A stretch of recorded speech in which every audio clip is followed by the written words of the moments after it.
Hello everyone. Today, I'll continue telling you the story of the single mother, Diệu Hân. Early in the morning, before the sunlight had even slipped through the small window, familiar rustling sounds filled the little house. Hân gently woke Tom up, lovingly helped him wash his face, change his clothes, and prepared breakfast. The boy sat quietly at the table, eating while excitedly talking about his dream from the night before, making Hân smile softly. After feeding Tom, Hân quickly packed her things, put on her old conical hat, and took him to Aunt Min's house so she could watch him. Aunt Min was a kind neighbor who adored Tom, so she always gladly helped whenever Hân had to leave early for work. On her way to work, passing along the familiar dirt road leading to the district market, Hân noticed the row of curry trees growing by the roadside. Every year around this time, the trees were heavy with fruit, lush green mingling with golden ripe pods, signaling harvest season. But this year was different. No one seemed to be picking the fruits. The ripe pods were falling to the ground and drying up under the sun. Hân remembered that in the past, people used to pick these curry fruits to dry, grind into spice, or sell to the dried goods stalls at the market. But lately, with the rise of prepackaged spices, these fruits had been forgotten. She stopped by the roadside and looked up at the branches heavy with fruit. A bold idea flashed through her mind. What if I picked them and sold them? It'd be a shame to let them go to waste. And maybe I could earn a little extra money for daily expenses. Without hesitation, she parked her bike under a tree, rolled up her sleeves, and began picking the ripe curry fruits. The fresh fragrance filled the air, making her feel unexpectedly cheerful. Each soft pop as a fruit was plucked gave her more motivation. Before long, the bamboo basket on the back of her bike was full. Wiping the sweat off her forehead, she felt a mix of excitement and nervousness. These weren't just fruits. They might be the beginning of a new small business venture she had never imagined before. Selling the first basket of curry fruits, a little joy. She tied the basket securely and rode straight to the wholesale market nearby. In a familiar corner, there was a woman who specialized in buying local farm produce to redistribute to small vendors. Seeing Hân arrive with a full basket of curry fruits, the woman was surprised. Wow, people still pick curry fruits these days? I haven't seen these in ages. Hân smiled shyly but responded quickly. I saw them going to waste, so I picked some. I was wondering if you'd want to buy them. The vendor inspected the basket, then nodded approvingly. Of course. These are fresh. Lots of people use them for stews or pickling. Let me weigh them. In just a moment, the whole basket was bought.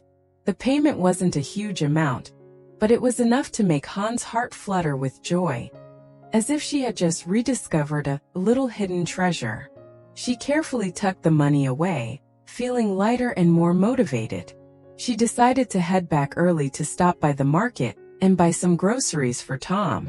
On the way home, as her bike turned onto the bamboo-shaded village road, she unexpectedly ran into Dieu, an old friend she had once been close to but had grown distant from due to past misunderstandings. Dieu stood by the roadside, holding a basket of vegetables. When she saw Hân, she gave a gentle smile. Hân, it's been so long. How have you been? I heard that after the accident, your memory came back. Hân stopped her bike. The late morning sunlight streamed through the trees, lighting up their faces and creating an unexpectedly peaceful moment. She nodded softly. Yeah, luckily everything's okay now. I just want to live peacefully and take care of Tom.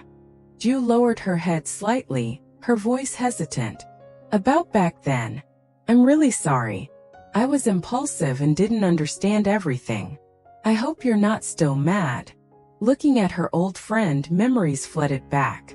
Hân let out a small sigh, then smiled warmly. It's all in the past. Let's just let it go. Both women laughed, their smiles filled with relief, as if a heavy burden had finally lifted. Dieu cheerfully offered. Come on, hop on. I'll give you a ride home. The sun's getting hot. Hân nodded.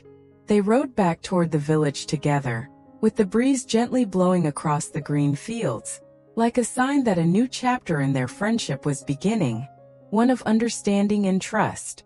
But just then a loud long horn blared from behind. Before they could react, a motorbike came speeding toward them. The rider was none other than Tai, recklessly honking to clear the way. Dieu panicked and swerved toward the edge of the road, but the narrow village path left little room. Their bike wobbled, and in a split second a loud bang echoed as both women crashed into the grassy roadside. Tai's motorbike couldn't avoid the impact. He lost control, veered straight into a roadside ditch, and crashed hard. He was thrown off the bike and knocked unconscious on the spot. Dazed and sore, Dieu and Han struggled to sit up, their faces pale with shock. They looked toward the ditch. The motorbike lay twisted, and Tai was motionless beside it.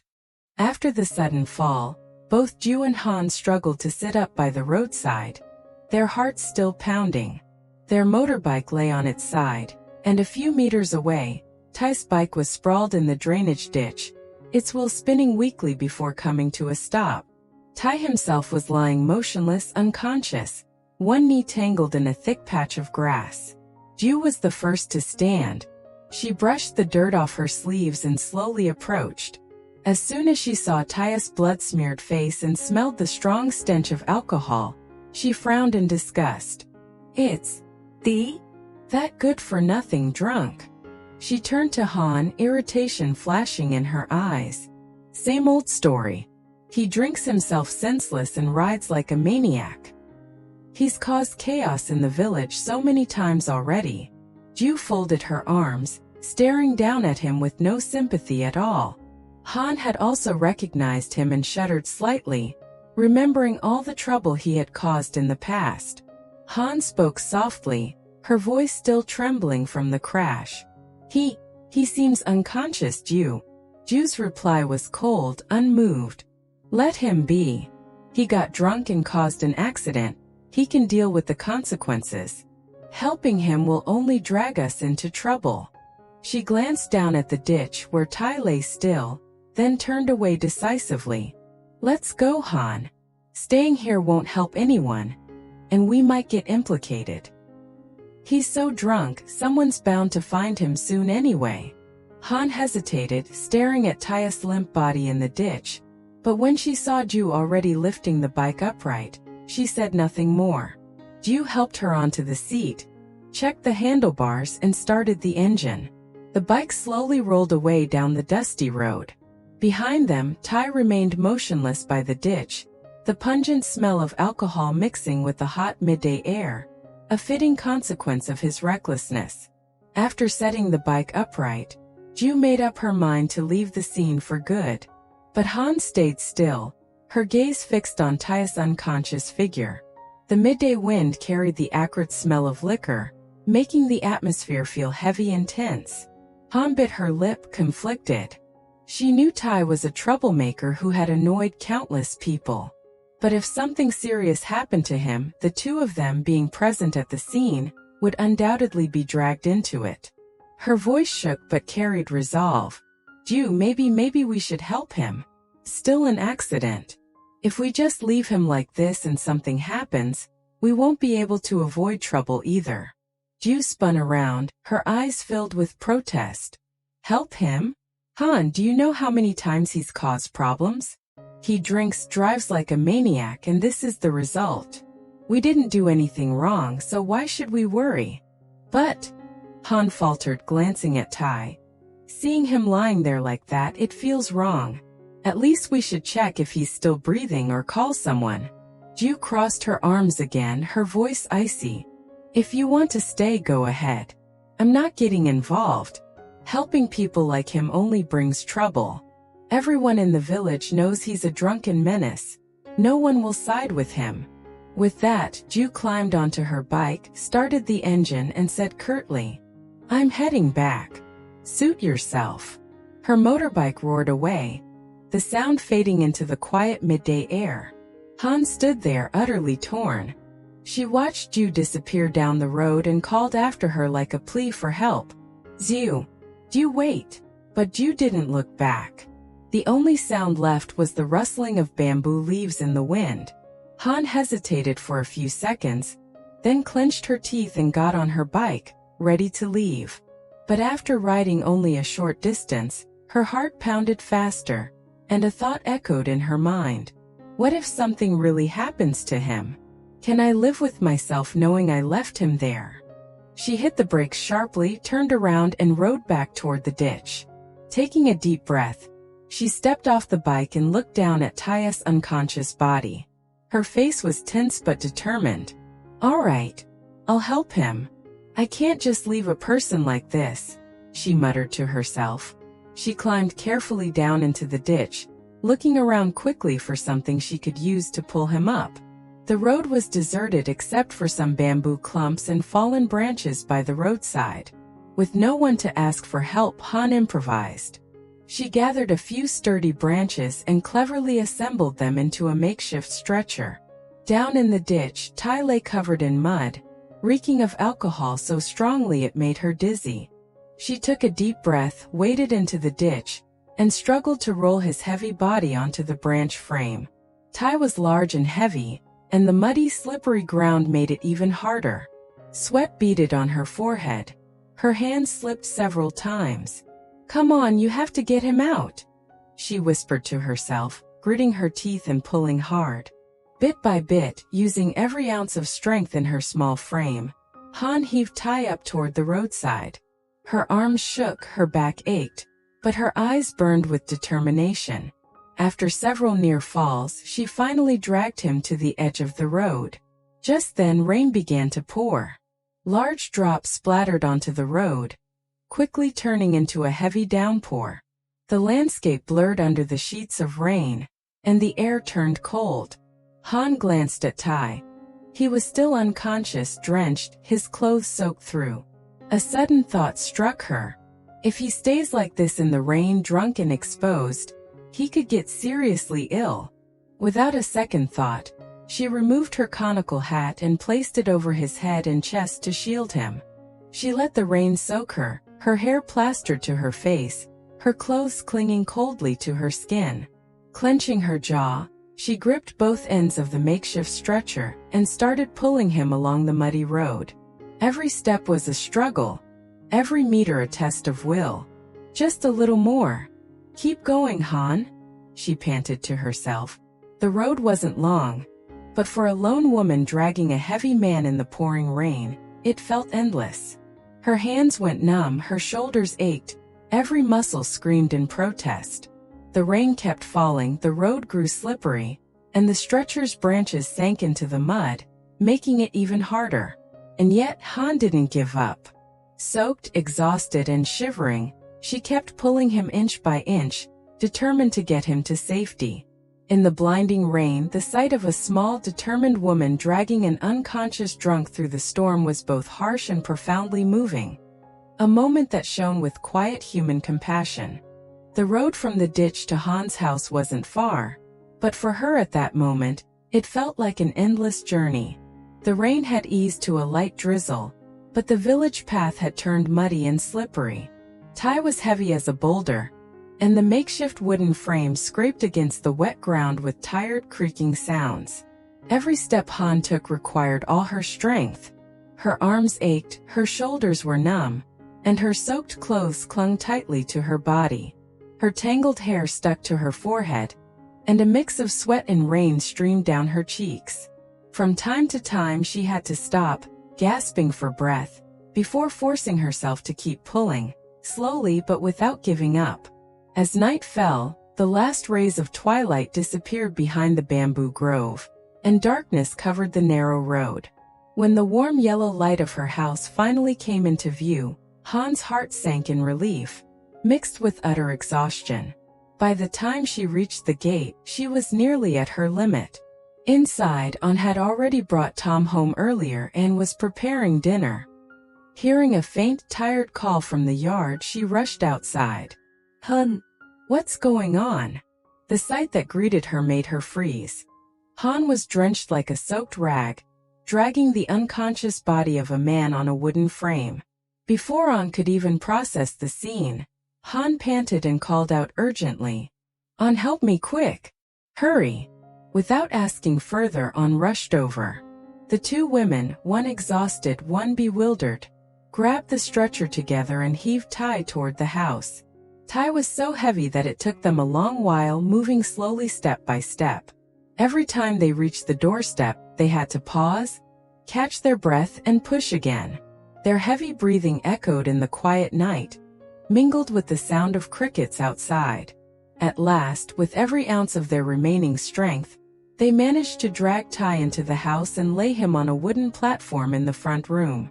Han collapsed onto the floor, her hands trembling from exhaustion. An stood nearby, still stunned, looking from Tai to Han, her head full of questions. Oh my God! Han, what on earth happened? Han panted heavily, her wet hair plastered to her tired face. Yet deep in her eyes there was a hint of relief. She had done the right thing. The house was dimly lit by a single flickering bulb, casting tired but worried expressions on their faces. An handed Han a dry towel, then sat down beside her, still staring at the unconscious man. Han, what exactly happened? Why did you bring him home? Han leaned back against a wooden pillar, catching her breath. Her voice was hoarse but steady. On my way back, Tai came speeding toward us, drunk, honking like crazy. He crashed into us and we both fell by the roadside. Then he flew into the ditch and passed out. Anna's eyes widened. Good heavens! Han continued, explaining slowly. At first, Dieu refused to help and left. But I was afraid that if we abandoned him and something serious happened, we'd get blamed too. So I went back and dragged him out. It started raining and he was just lying there dead drunk. I couldn't leave him like that. An looked at Han with a mix of concern and admiration. Tiny, exhausted Han had managed to haul an unconscious, heavy man all the way home through the rain, something far from easy. Once she calmed down, Han went over to check on Tai's condition, while An held a flashlight to help. Han gently rolled up his left pant leg. Near his knee was a deep gash, caked with mud and oozing blood through the fabric. There were also several scrapes from the crash. She frowned and murmured, "His leg's cut badly. If we don't treat this soon, it could get infected." Without hesitation, she fetched the small bottle of medicated oil, gauze, and antiseptic she always kept for Tom's scrapes. She washed her hands and began carefully cleaning his wound. Each time she touched it, Tai groaned faintly in his unconscious state, but didn't wake up. An watched in surprise. "You even know how to do this?" Han answered softly, eyes focused on the wound. "When you're a single mom, you have to learn to handle everything, An. I'll patch him up for now. We'll deal with the rest when he wakes up tomorrow." She gently applied oil to the bruised areas, disinfected the wound, and bandaged it with clean cloth. Her movements were slow but firm, showing care and precision. When she finally finished, she sat down beside him, letting out a long sigh as she looked at the unconscious man. "I wonder, what's going to happen when he wakes up tomorrow?" Night had fallen, and the rain had stopped completely. The little house was unusually quiet. The dim yellow light from the main room cast the long shadow of the unconscious man lying on the wooden platform onto the cold, damp floor. Tai was still in a deep stupor, his breathing heavy and uneven. From time to time he stirred slightly, which only made Han more uneasy. She sat on the edge of the platform, eyes fixed on the unconscious man. Memories of his drunken misbehavior replayed in her mind. Those nights he roared around the village on his bike, causing trouble, shouting, harassing women. What if he wakes up in the middle of the night, still drunk and out of control? It's just me and Tom. We wouldn't stand a chance. The thought made Han's heart race faster. She glanced around the house, then quietly stood up and went to her room to fetch a length of rope she usually used for tying bundles. Returning softly to the platform, she moved cautiously, her eyes alert. Taking a deep breath, she quickly pulled his arms forward and tied them firmly to the wooden beam of the platform. Even though Tai was unconscious, she made sure the knots were tight, just in case he woke up drunk and violent. An, who had been standing nearby, stared at her wide-eyed in shock. "Oh my God, Han, what are you doing?" Han answered in a low, serious voice. "I can't relax if he's untied. You know what he's like, drunk, unpredictable. If he wakes up in the middle of the night and goes crazy, at least this way will be safer." An nodded slowly, her expression turning serious too. She hadn't expected it, but she understood. With someone like Tai, you could never be too careful. Midnight conversations. When they were done, the two friends sat at a small table, each with a cup of warm water in hand. Outside, the sound of crickets mixed with the cool night breeze, wrapping the house in a quiet stillness. An shook her head slightly, looking at Han. "I honestly admire you. Dragging that drunk all the way here alone in the rain. If it were me, I'd have given up from the start." Han sighed, her voice soft. "Honestly, I was scared too. But I couldn't leave him lying there in the rain. And if something happened, they'd blame me first anyway. So, I just helped him first, and figured I'd deal with the rest later." The two exchanged tired smiles. After a day full of unexpected events, they sat together like old friends, sharing their worries and a faint sense of relief in the quiet night. After a while, Han glanced toward the small room where Tom was sleeping soundly. Dim light spilled through the doorway as the cool night breeze drifted in, making her shiver slightly. "Hey, An," she hesitated. "Would you mind staying the night with us? I don't feel safe with just me and Tom in the house while he's here. Even though he's tied up, I'm still scared." An nodded without hesitation. "Of course. I wouldn't leave you here alone with him anyway. We'll stay together, it's safer." She got up to grab extra blankets and pillows, spreading them out in a corner near where Tom slept. Meanwhile, Han tidied the main room, glancing every so often at Tai's motionless figure, her eyes lingering on the rope that bound his wrists. Outside, the night grew darker and quieter. Inside the little house, the two women quietly prepared for a long night ahead. A night where no one could predict what would happen once Tai finally woke up. Xin chào mọi người, rất vui được gặp lại mọi người ở trong video của mình. Chúc mọi người có một ngày mới vui vẻ và hạnh phúc. Hy vọng rằng những video của mình đăng tải sẽ giúp mọi người có niềm vui hơn trong cuộc sống và yêu cuộc sống này hơn. Hiện tại thì những video của mình đang được phát hành tại khung giờ 7 giờ tối tại Việt Nam. Mọi người yêu thích thì nhớ chú ý đón xem nha. Và để không bỏ lỡ video thì mọi người nhớ like, share, bật chuông thông báo để nhận thông báo khi mình đăng video mới nhất. Và đặc biệt là mọi người nhớ để lại cho mình những nhận xét ở dưới phần bình luận để mình cải thiện những video sau hay, hấp dẫn hơn, có nhiều tình tiết mới hơn cho mọi người cùng xem. Và mình rất mong là được sự ủng hộ của mọi người để kênh của mình ngày càng phát triển hơn. Cảm ơn mọi người đã xem hết video ngày hôm nay của mình. Xin chào và hẹn gặp lại mọi người nha.